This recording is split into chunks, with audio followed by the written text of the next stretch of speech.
Amém? Amém. Vamos dar continuidade à nossa sequência de mensagens no livro de Neemias, o mais completo manual de liderança. Se você quer e almeja ser um líder conforme a vontade de Deus, este livro, o livro de Neemias, é o manual mais completo. Capítulo 4, do versículo 1 ao 5. Amém? Essa é a nossa leitura de hoje. O título da nossa mensagem é Vencendo em Meio à Oposição. Este é o título da nossa mensagem de hoje. Amém? Diz assim a palavra do Senhor. E tendo Sambalate ouvido que edificamos o muro, ardeu em ira e se indignou muito e escarneceu os judeus. Então falou na presença de seus irmãos e do exército de Samaria e disse: que fazem estes fracos judeus? Permitisse-lhes a isso? Sacrificarão? Darão cabo da obra num só dia? Renascerão acaso dos montões do pó e pedras que foram queimadas? Estava com ele Tobias, o amonita, e disse: ainda que edifiquem, vindo uma raposa, derribará o seu muro de pedra. Ouve, ó nosso Deus, pois estamos sendo desprezados. Caia o seu opróbrio sobre a cabeça deles, e faze que seja despojo numa terra de cativeiro. Não lhes encubras a iniquidade, e não se risque de diante de ti o seu pecado, pois te provocam a ira na presença dos que edificavam. Amém? Amém. Vamos orar. Senhor Deus e Pai, muito obrigado pela leitura da Tua Palavra, que nos ajuda na noite de hoje a trazer uma reflexão ao Teu povo e principalmente a esse pecador que está com a responsabilidade de expor esse texto sagrado. Que seja mais uma noite que o Teu Espírito fala conosco. Que o Teu Espírito molda a nossa vida, molda o nosso proceder. Que o Teu Espírito nos encoraja a prosseguir em meio às lutas, em meio às dificuldades, focados no cumprimento da missão confiada por Ti, Senhor. Nos ajuda em nome de Jesus. Amém. Irmãos, nós no domingo passado nós expomos o capítulo 3, que traça uma lista das pessoas que participaram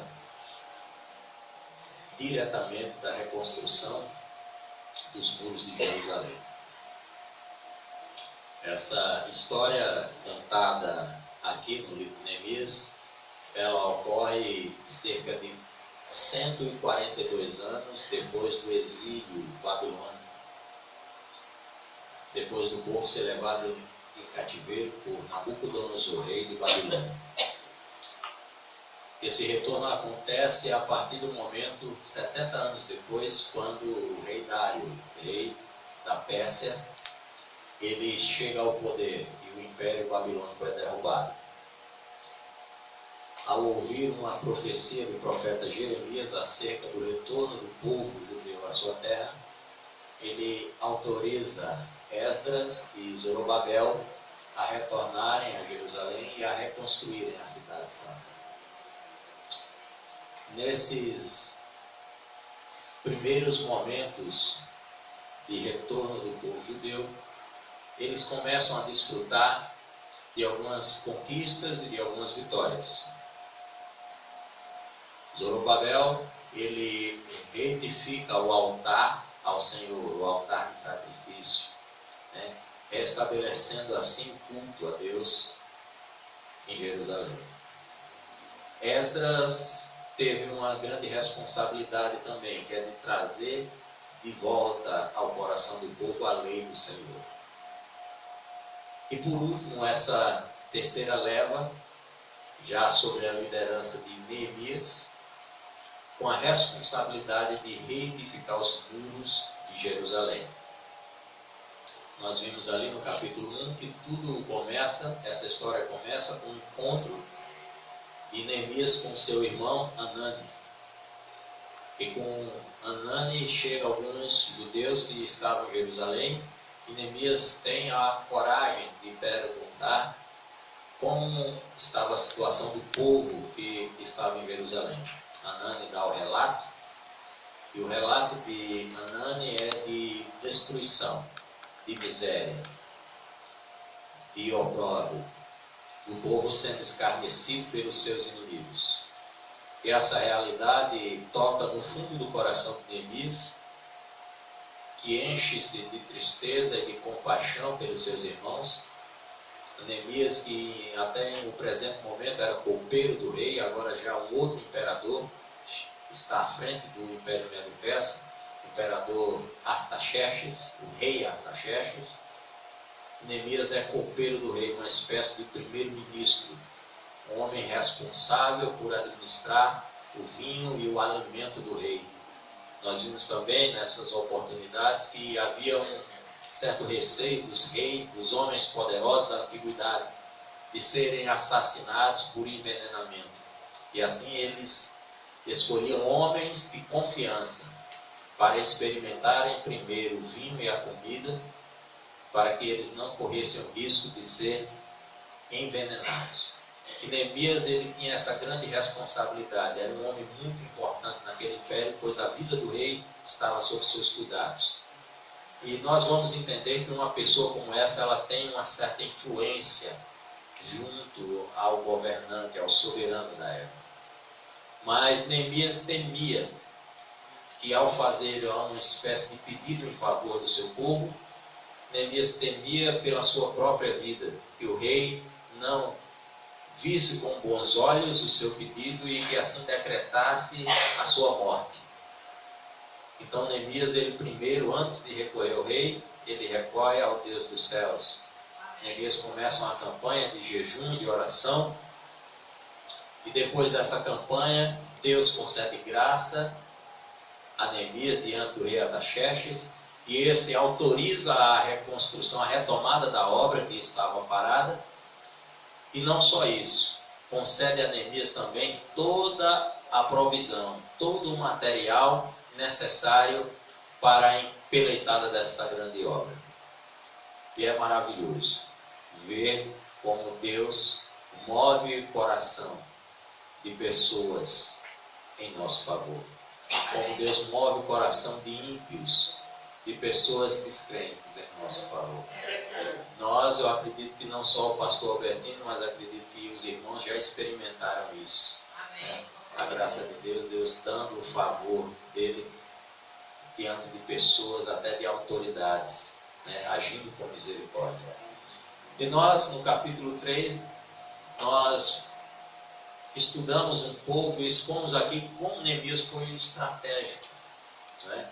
Como ele era não só um homem que sabia buscar os recursos no lugar certo, que era o primeiro recurso, o recurso celestial, para depois alcançar o recurso material, mas que também ele era um líder estrategista.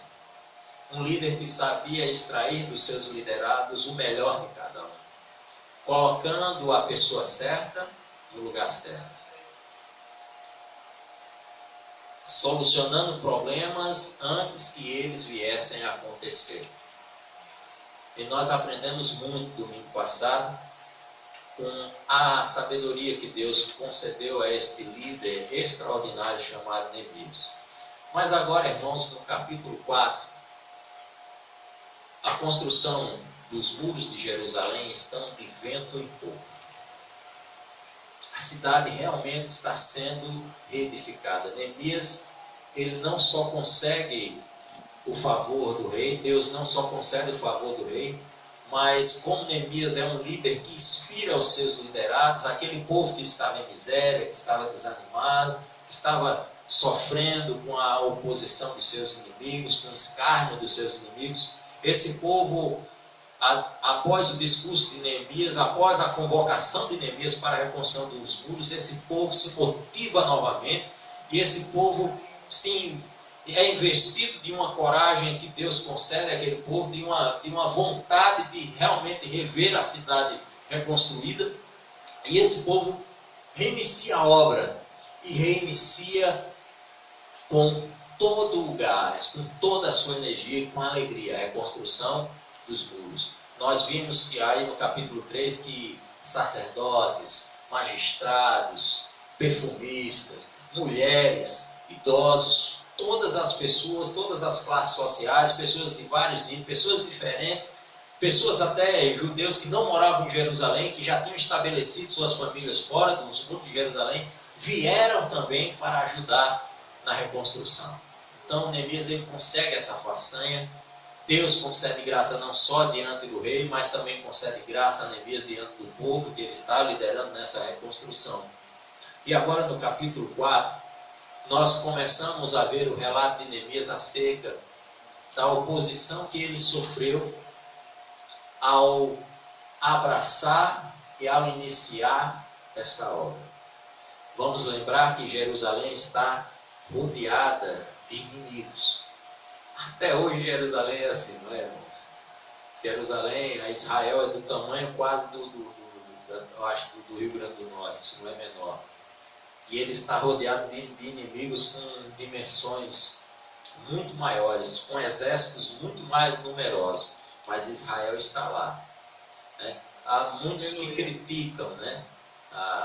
O povo de Israel, muitos que acham que a igreja, ela de certa forma supervaloriza, mas não tem uma explicação racional e humana para que o Estado de Israel permaneça ali, resistindo há tantos anos, cercado de inimigos, com poder bélico, com armamento, com exércitos, e esses inimigos não conseguem riscar Israel do mapa. Então não há uma justificativa lógica, é simplesmente a mão de Deus, a promessa de Deus sobre aquela nação, sobre aquele povo. Eu creio assim, porque eu não consigo enxergar. Mas aqui nós temos o relato que os inimigos eles estavam felizes com a situação que Israel estava anteriormente. Os inimigos de Israel ficaram felizes quando o reino de Israel é levado em cativeiro, quando Israel cai. Quando aqueles momentos históricos de Davi, de Salomão, os momentos de esplendor, de glória, se tornaram momentos do passado. Israel está destruída, a nação não está mais estabelecida, o povo está espalhado, não há lei, não há justiça social, há fome, há miséria. O povo se encontra em um estado de fraqueza. Então os inimigos de Israel estão muito felizes com essa situação, porque Israel tinha deixado de ser uma grande nação. Israel tinha deixado de ser um povo poderoso, um povo que ameaçava os seus inimigos, que conquistava os seus inimigos, que preservava os seus territórios. Israel tinha deixado de ser um grande exército. E os inimigos estavam muito felizes com isso. E dia e noite, eu imagino, dia e noite, quando eles passavam por um israelita, eles zombavam. Né? Eu imagino isso, né? Pelo relato que a gente vê aqui de Neemias. Né? Mas agora algo extraordinário está acontecendo. Os inimigos, eles começam a ver o quê? Que a mão de Deus voltou a estar sobre o povo de Israel. uma linguagem figurativa, irmãos, porque na realidade a mão de Deus nunca se afastou deles. Era necessário que eles fossem disciplinados pelo Senhor por conta da desobediência. Deus usa Nabucodonosor na realidade como sua espada para disciplinar o povo rebelde, para que o povo se voltasse. Agora o povo está se voltando de novo para Deus e Deus está novamente agindo com misericórdia, cumprindo a promessa que ele fez, trazendo o povo de volta a Jerusalém e reconstruindo a cidade. E os inimigos estão vendo que a construção dos muros de Jerusalém, ela está de vento em popa. As rachaduras, os buracos nos muros estão sendo tapados. As partes que foram derribadas do muro estão quase finalizadas, levantadas. As portas que foram queimadas já foram reconstruídas e estão sendo recolocadas nos seus lugares. Isso significa o que para eles, irmão? Significa que Israel está reestabelecendo a segurança de seu território. Isso significa que Israel está retornando a ser um inimigo poderoso em potencial. Que Israel está recuperando a capacidade de resistir aos seus inimigos e de pelejar contra eles. Que a justiça social ela está retornando ao povo judeu. Que Deus está reestabelecendo esse povo como nação. E o que é que acontece? Vamos ver aí no versículo 1. Tendo Sanbalate ouvido que edificamos o muro, ardeu em ira e se indignou muito e escarneceu dos judeus. E nós vamos ver aqui, no capítulo 4, nós vamos ver várias estratégias que os inimigos usaram para tentar paralisar a obra de Deus. E a primeira estratégia que o inimigo está usando para tentar paralisar a obra que está de vento em popa, a obra que está avançando, é o escárnio. Ele está escarnecendo, é a zombaria. Ele está tentando afetar o psicológico do povo judeu. Ele está querendo enfraquecer a mente do povo judeu. Está tentando de todas as formas fazer com que o povo fique desacreditado, para que o povo duvide do seu potencial para cumprir e concluir a obra de Deus. E nessa noite a primeira reflexão é o que você tem feito quando Deus coloca diante de você uma missão. E quando a oposição bate na sua porta. Quando as pessoas chegam para você e dizem que você não é capaz de realizar. Dizem que você não está preparado. Dizem que você não tem esse chamado. Quando as pessoas até zombam de você. Qual tem sido a tua reação? Deus não promete aos seus filhos a ausência de oposição. Muitas pessoas no meio evangelístico estão com uma compreensão totalmente torcida do Evangelho, totalmente torcida do significado de ser um discípulo de Jesus. As pessoas pensam que ser discípulo de Jesus significa ter ausência de doença. As pessoas acham que não vão mais ficar doentes porque agora elas são crentes. Glória a Deus, aleluia. As pessoas acham que dentro da sua família, no seu ambiente familiar, tudo vai se resolver com um passe de mágica. Vai ser uma harmonia gerada por um passe de mágica. Glória a Deus e aleluia. As pessoas acham que agora todo mundo vai olhar para você e todo mundo vai gostar de você, e todo mundo vai abraçar e todo mundo vai apoiar tudo que você está fazendo. Eu tenho uma má notícia para você nessa noite. Isso aí não é o Evangelho de Cristo. Jesus não falou nada disso. A palavra de Deus não fala nada disso. Pelo contrário, Jesus foi muito claro. Jesus disse que no mundo tereis aflições. Jesus foi muito claro. Em outras palavras, Jesus disse, olha, vai ser luta. A batalha vai ser pesada. O negócio não vai ser fácil. Mas eu estarei com você. Eu estarei com você. Até a consumação dos séculos. Jesus disse, tem de bom ânimo. Eu venci o mundo. O que é que ele está dizendo? Não desanime. Não fique triste, porque as pessoas estão zombando de você, porque você agora é crente. Não fique triste, porque alguns irmãos da igreja desacreditam você quando você comunica o chamado de Deus para a sua vida. Quando você entende qual a missão que Deus está dando para que você cumpra no seu reino. E quando as pessoas chegam para você e dizem que você não é capaz. Isso na realidade é uma estratégia do nosso inimigo para enfraquecer você, para parar você, para fazer você desistir, para fazer você retroceder, para paralisar a obra que Deus está realizando na sua casa, na sua família, na sua vida. Esta é a estratégia que o inimigo está tentando utilizar agora com o povo de Israel, com o povo judeu. O povo está alegre, o povo está animado. A obra está avançando. A mão de Deus está sobre a vida de Neemias, o líder. A mão de Deus está sobre o povo. Os recursos financeiros estão lá. A mão de obra está lá. A motivação está lá. O cenário está armado para a vitória, para a conclusão da obra. Mas o inimigo, ele traça estratégias para paralisar. E a primeira estratégia que ele traça é o escárnio. A primeira estratégia, a arma, é afetar o psicológico. É desacreditar.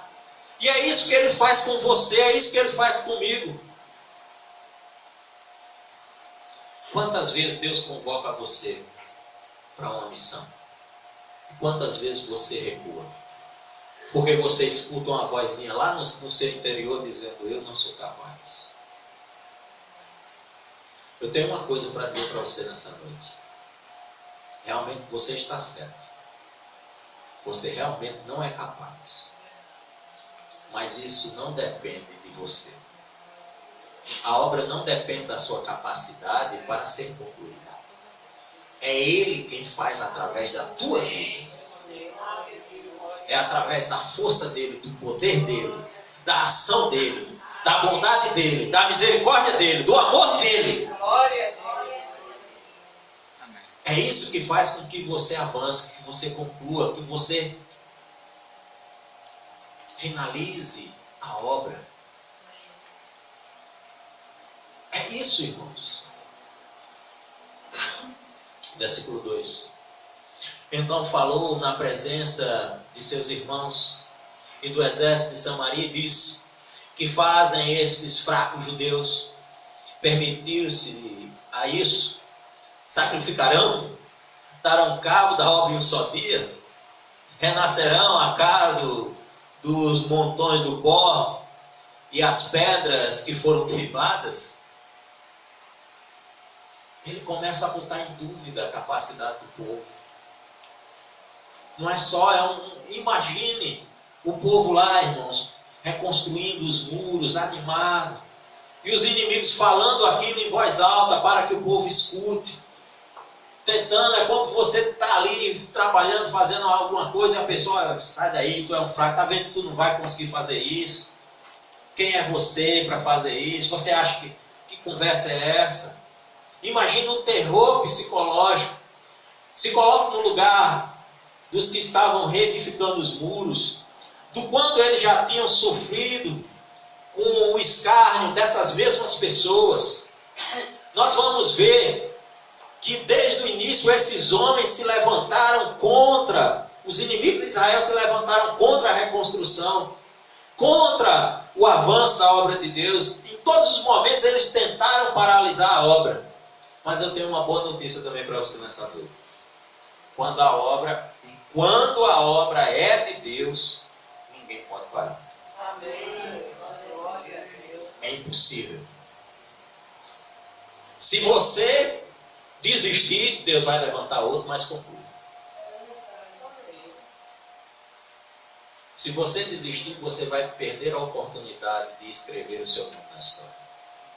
Os homens que escreveram o seu nome na história, como Neemias e tantos outros heróis do passado da Bíblia, heróis da fé, foram homens que não desistiram.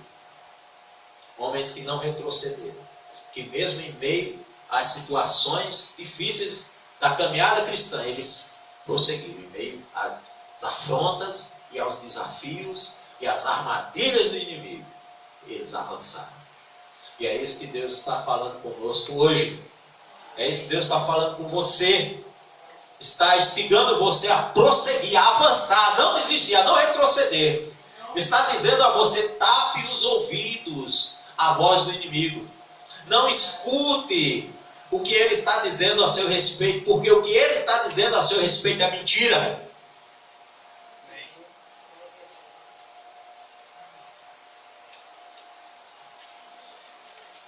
Versículo 3. Estavam com ele Tobias, o amonita, e disse: ainda que edifiquem, vindo uma raposa, derribará o muro de pedra. Sabe o que é que eles estão dizendo? Olha, até que vocês estão levantando isso aí. Realmente o muro está sendo levantado, mas esse serviço que vocês estão fazendo é muito mal feito. Isso aí, até uma raposinha aí, bater aí, cai tudo. Desmerecendo o serviço. Botando em dúvida a capacidade. Olhe só a estratégia de Satanás. Olhe só a estratégia dos inimigos. E é isso que ele faz com você. É isso que ele faz para paralisar você.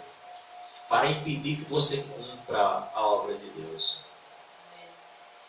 Ele vai dizer que o seu muro não tem sustentação. Que o que você fez até agora é mal feito. Não tem alicerce. Eu tenho novamente uma coisa a dizer a você nessa noite. É mentira. O que você está fazendo tem alicerce sim. E o alicerce é Jesus Cristo. Amém. Glória a Deus. O alicerce é Jesus Cristo. É que nem aquela história dos 3 porquinhos, né? Nós somos aquele porquinho que construiu a casa de pedra. Que o lobo mau pode soprar à vontade, mas ela não cai. Amém. Porque nós construímos sobre uma rocha. Amém. Chamada Jesus Cristo.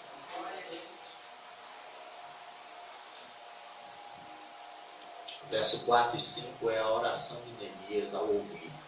A reação de Neemias ao ouvir o escárnio. E a oração de Neemias não é só uma oração a Deus, é uma oração também para motivar os irmãos. É mostrando para os irmãos que Deus continua com eles.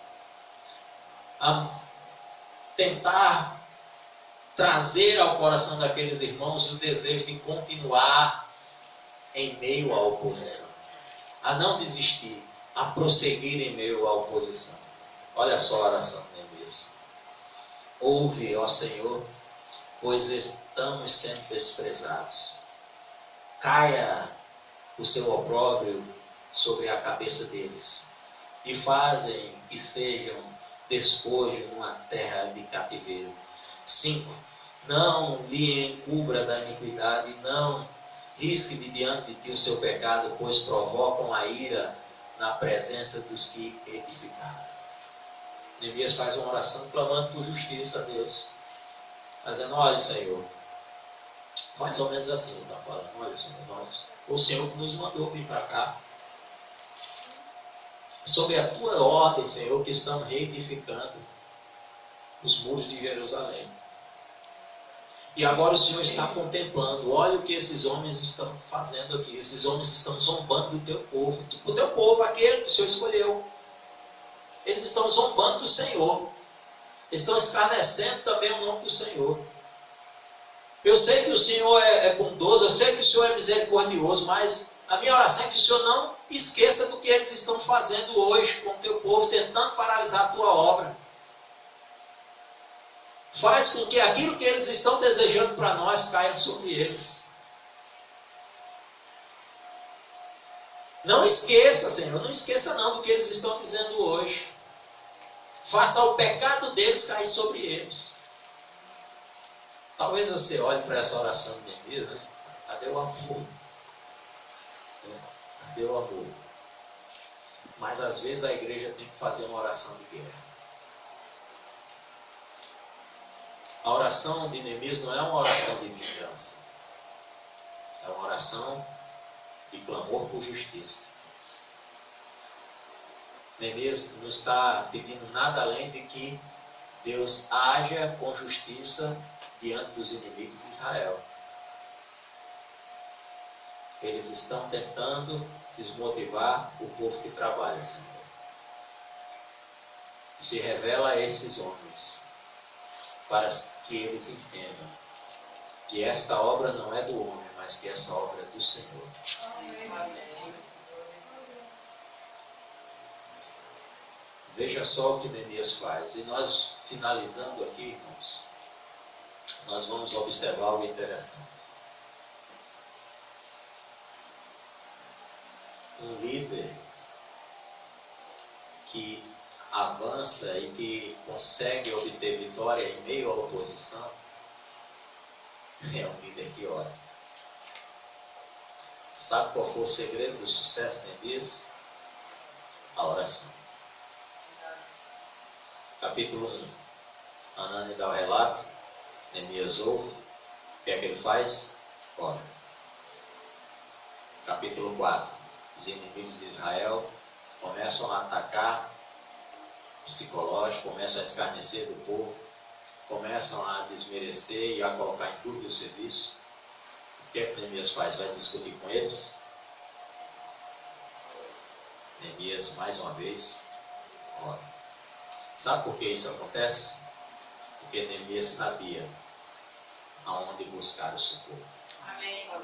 Neemias conhecia muito bem o caminho, o trono da graça de Deus. Neemias entendia que não era com a sua força, não era com a sua capacidade, não era com o seu desejo, mas era sempre de acordo com a vontade de Deus. Que a obra de Deus avançava, que a obra de Deus era concluída. Este é o segredo da vitória em meio à oposição. Quem quer ter vitória em meio à oposição, amém? Amém. Você precisa ser um homem de oração. Você precisa ser uma mulher de oração. Você precisa entender que não é com a sua força, não é com a sua capacidade, mas é totalmente dependente dele. É totalmente dirigido por ele. É totalmente em obediência a ele que obtemos a vitória em meio à oposição. Amém? Vamos orar. Santo querido Deus, muito obrigado por esta palavra. Muito obrigado por esta reflexão. Muito obrigado. Que exemplo maravilhoso de Neemias. Como aprendemos com esse teu servo. Como ele nos ensina, Senhor, a sermos líderes conforme a tua palavra, conforme os teus ensinamentos. Nos ajuda a botar em prática tudo aquilo que a tua palavra está nos ensinando, Senhor, a cada domingo nesta igreja. Que o teu nome seja glorificado. Oramos em nome de Jesus. Amém. Amém, irmão?